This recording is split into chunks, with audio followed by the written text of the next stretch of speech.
in terms of this World Cup in itself, now it was Gianni Infantino who said it, and even before this game he said it, so you can take that with a pinch of salt too. We definitely know this is the best World Cup final game we've ever seen. He says it was the best World Cup ever. Does anybody disagree with that? Or are we sick of people also saying, like, this has to be the best, it's better than this? Is it like, are we always comparing everything, does it seem? It's amazing that he picks the World Cup that he's presiding over as the best. Isn't it amazing? Isn't it amazing that, well, hey, it is my FIFA that is organizing this World Cup and that brought it here to Qatar. And of course, it is the best ever. Come on, Gianni. Come on. We started the World Cup with you telling us how you feel. All right, I don't want to hear about how you feel anymore, Gianni Infantino. Get out of here. This is if this is the best World Cup, it's not because it's your World Cup. It has to do with the storylines coming into this final. I will submit this is the best World Cup final I've ever seen. Yeah, best World Cup final for sure. Messi officially Golden Ball winner, player of the tournament after this.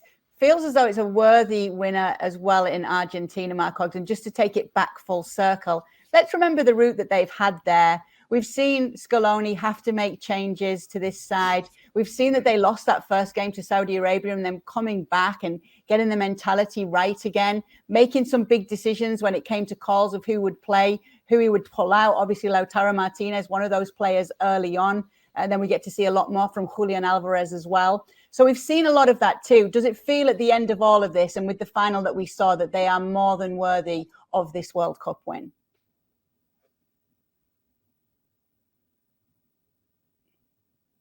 Mark Ogden might have... he's frozen in time. He's frozen there. What would you say, Luis? What would be your thoughts to that?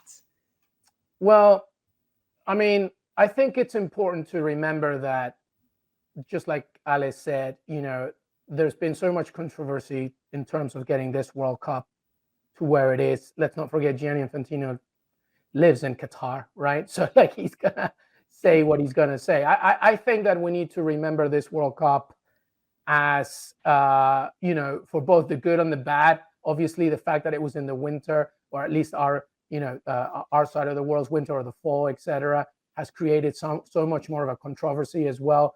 You know, obviously the human rights issue, and you know, you can't escape that. You can't take it away. The fact that it wasn't, you know, as opposed to the fact that when we have it in two countries or one country, it's more geographically separated. So this has been a very intriguing World Cup. And also there were massive moments in the group stages where we were like, you know, there's not that much going on, a lot of disappointment, and it took a little bit for them to get going.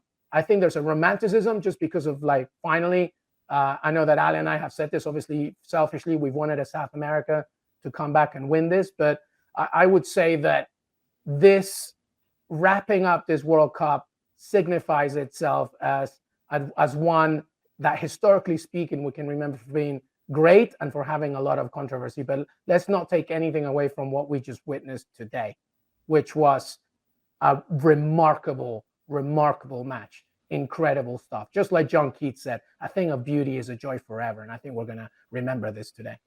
Mark Ogden's decided to join the party again. Mark, worthy winners, Argentina.